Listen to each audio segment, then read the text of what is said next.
Van D, a dynamic leader with decades of experience building companies and crushing sales. He's been there and done that. Ladies and gentlemen, hello. My name is Van D. Inspiring audiences across the country to do it too.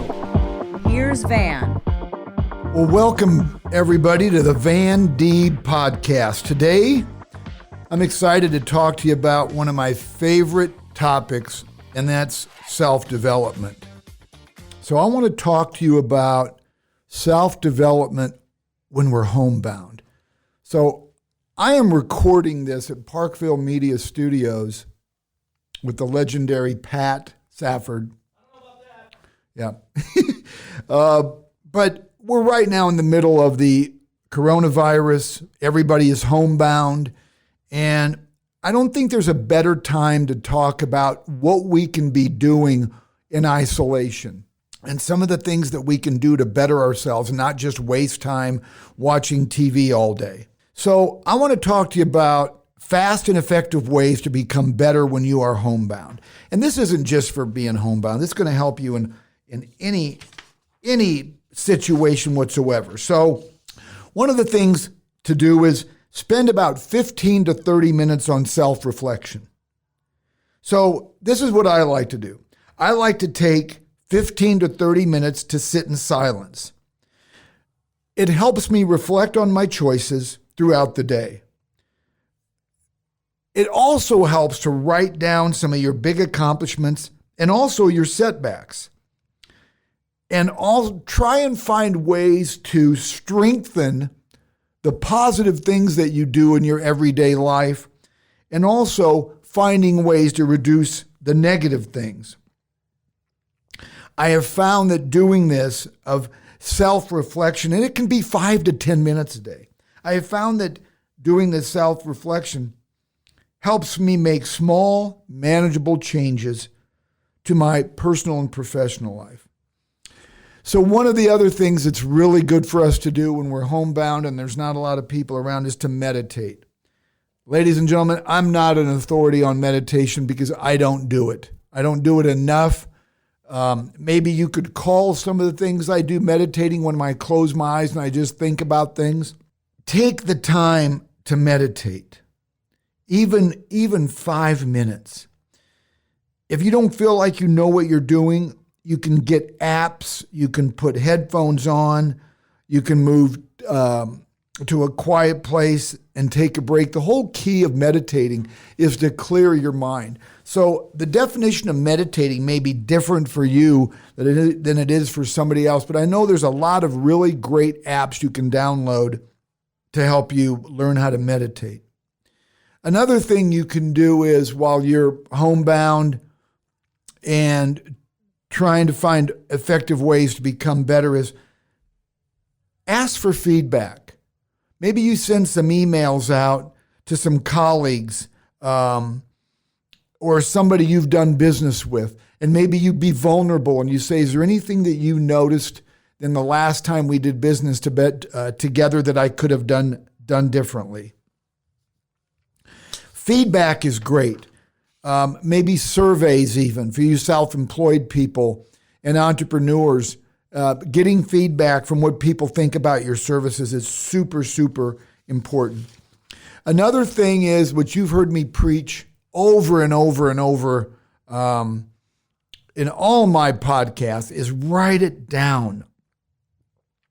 Keeping a journal. You have the time. You can make time.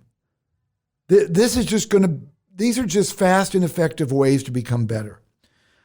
I personally have always enjoyed writing down a to-do list because a written to-do list or goals, it gives me a track to run on. It lets me see what I have to accomplish. And it's stuck in my mind. I need to do number 1, 2, and 4 today. I can do 3 tomorrow. I can do 5, 6, and 7 later today. Writing things down drills your goals into your nervous system and makes you much more likely to accomplish them. It really does. When you write it down and you see it, it's going throughout your whole body. Taking time to reflect is a great way to accelerate your personal development. as long as you're consistent. So don't just do this once in a while. Do it as much as you can. Another thing for self-improvement, ladies and gentlemen, is read. Read something. Even if you read a book for only 20 minutes. In our society, people spend hours using their phones and surfing social networks every day. I know that we all can, including myself, take 20 minutes. We can take 20 minutes out of our day to read a book or some interesting article. What's that? How do you order my books? Oh, okay, I'll tell you. You can go to vandeeb.com, find a book of something I've written. I guarantee it'll be helpful to you. But forming small habits of reading maybe 20 minutes a day may end up to 30 minutes, maybe 40 minutes. You're going to make time for it because reading self-development books, interesting articles, it gets our juices flowing. It's just like listening to audiobooks or podcasts. I highly recommend that. When you're in the car or when you're working out or when you're listening to music, put on a podcast instead. Go back and find one of mine that you can relate to. I guarantee you all my podcasts are going to help you become better at what you do. That's a promise. So listen to podcasts, read more books. One thing I like about podcasts is a self-development exercise is what listening to podcasts is. And it brings fast results. It just does.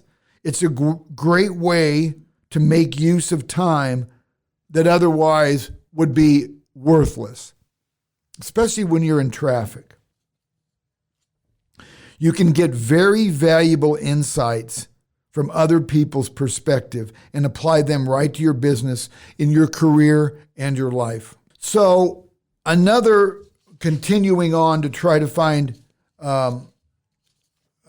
ways to be effective when you're homebound.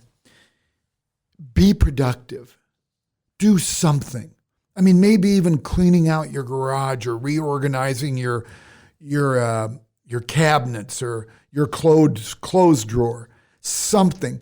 Being productive will play a huge role in your attitude, a sense of accomplishment. I want to tell you something. During this pandemic, I happened to get a full shoulder replacement on March 12th.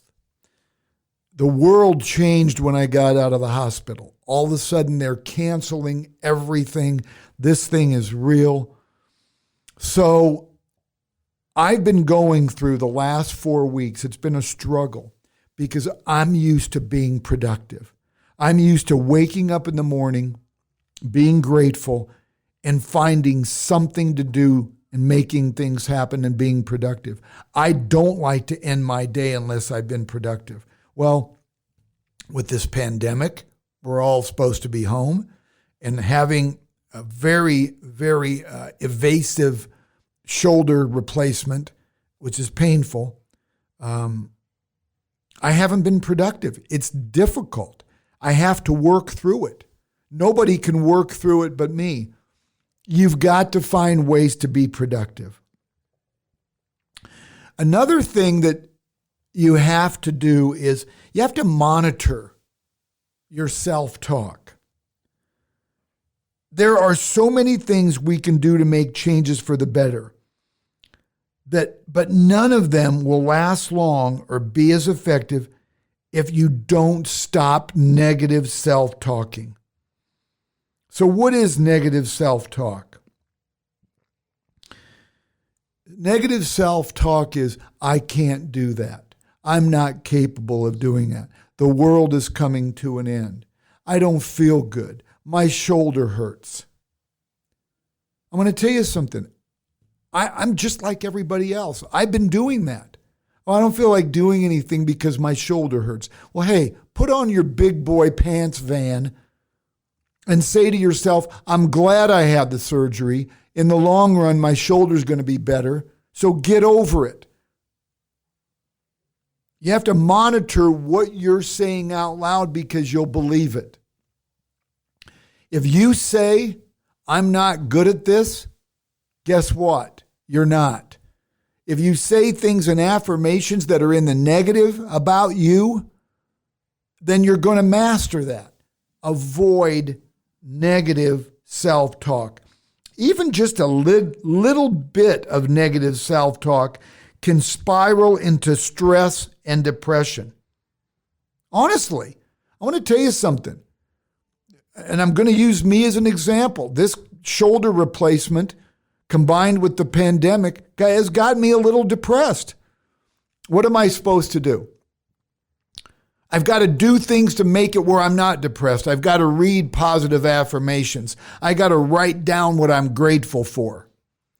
I've got to talk to people that are upbeat and that see a bright future and know that this is all going to pass. But mostly, I've got to program myself to say, this pandemic's going to pass. I'm going to use this time to make myself better. My shoulder pain is going to pass. It's all going to pass. I have to be the one. I can't expect other people to do that. So ask yourself, how do you respond to successes and failures? Because positive and negative feedback loops form based on your responses. Monitor your self-talk. Be careful what you say. It's like, I don't sleep well at night. Well, you're convincing yourself you don't. Try saying, tonight I'm going to get great sleep. I don't eat right during the day. Well, say to yourself, today I'm going to eat right.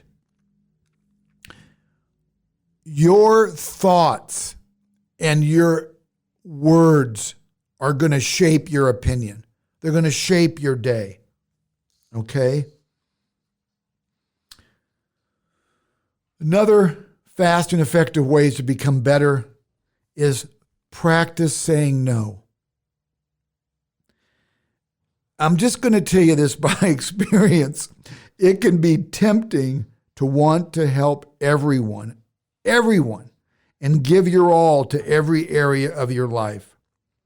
However, ladies and gentlemen, in the long run, it isn't always helping you to move forward and grow.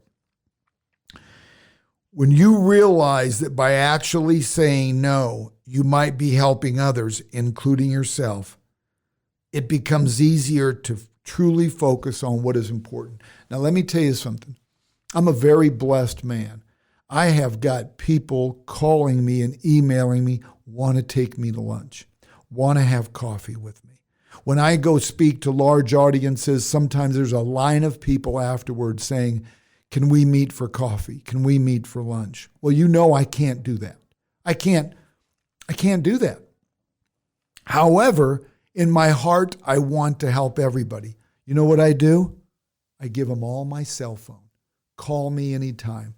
I'd say probably 70% of them don't take advantage of that. But the 30% that do, I want to give them my time. So instead of meeting them for lunch or meeting them for coffee, if I don't have the time, I want to have a phone meeting with them. I never used to be that guy. I never said no. I would go anytime somebody would say, hey, Van, can we meet for lunch? Can we meet for coffee? I go, let me look at my calendar. And I would. Well, you know what? I had to learn to say no so I can focus on the other things that are important to me. And people aren't going to be mad at you. They're not going to be mad at you. Just say, listen, can we do a phone meeting? If you want to FaceTime even, that might be even fun. I know going to lunch for me is I may spend an hour with somebody over lunch, but I'm going to spend at least 20 minutes saying hello to people that come up and walk by my table. That's not productive time. I'd rather go to lunch with somebody to have fun and not just business. But we have got to find ways to say no. So use the time when you're homebound and trying to become better. Find ways to say no. Get a pad and paper. Write it down. Think of ways to say no and being respectful. That's the whole key, is never make somebody feel like they don't matter. And last but not least, one of my favorite gifts I got years ago from a gentleman named George Akers, who is the president of First Mortgage. He gave me this book, or this CD, back in the CD days, called 212. 212 Degrees. And the whole premise of the 212 Degrees was to do a little bit more. I invite you to look all this up. I'm sure a lot of you have checked out. It's 212 Degrees. It's a short video, and there's books and there's workbooks. But what it taught me is do a little bit more than what you had planned. So many people never reached the finish line because they gave up. They were so close. And this 212 Degrees showed me examples of people that were so close to success, whether it be business people or athletes, and they gave up. So my point is, fast and effective ways to become better when you're homebound. Think of something that you can do a little bit more of every day. To get better at anything that we do in our business life or personal life, we need to start with little improvements. That's why I like to choose my goal and push myself even 1%, a little bit of 1% extra every single day. I want to do one little thing that's more than I had planned every day. Maybe it's physical. Maybe it's working out. Maybe it's doing more sit-ups. Maybe it's doing a little bit longer on the treadmill. It works. I'm just telling you that if you only add it in small portions, maybe it's writing an extra thank you note a day. Maybe it's making one extra call today to a past client. Hey, John, I haven't talked to you for several months. Wanted to make sure you're still happy with my service and my product. Give a little extra every day. Ladies and gentlemen, I hope you've enjoyed this podcast of fast and effective ways to become better when you are homebound. Don't forget, we all have the ability to make anything happen. God blessed us with all of this incredible talent, and most of us never use it. Bring it out. Find ways to become better when you're homebound, when you're by yourself. Re-listen to this podcast. I know that some of these anecdotes will really help you. I'm so grateful for you tuning in. You know that my purpose for this podcast is to help you accomplish your goals. I would love it if you had me come speak to your company. If you want me to coach you personally, there's very few things in life I can guarantee, but I can guarantee spending time with me, you're going to get better. That's a fact. Look me up at vandeeb.com. My email's van@vandeeb.com. I am incredibly accessible. I'm grateful for you being here today. Please, please subscribe to my podcast so you get these every week. Rate and review. You are very important to me. You matter to me. Your future is important to me. Thank you for tuning into the Van Deeb Podcast. Have a great day. A Parkville Media Production.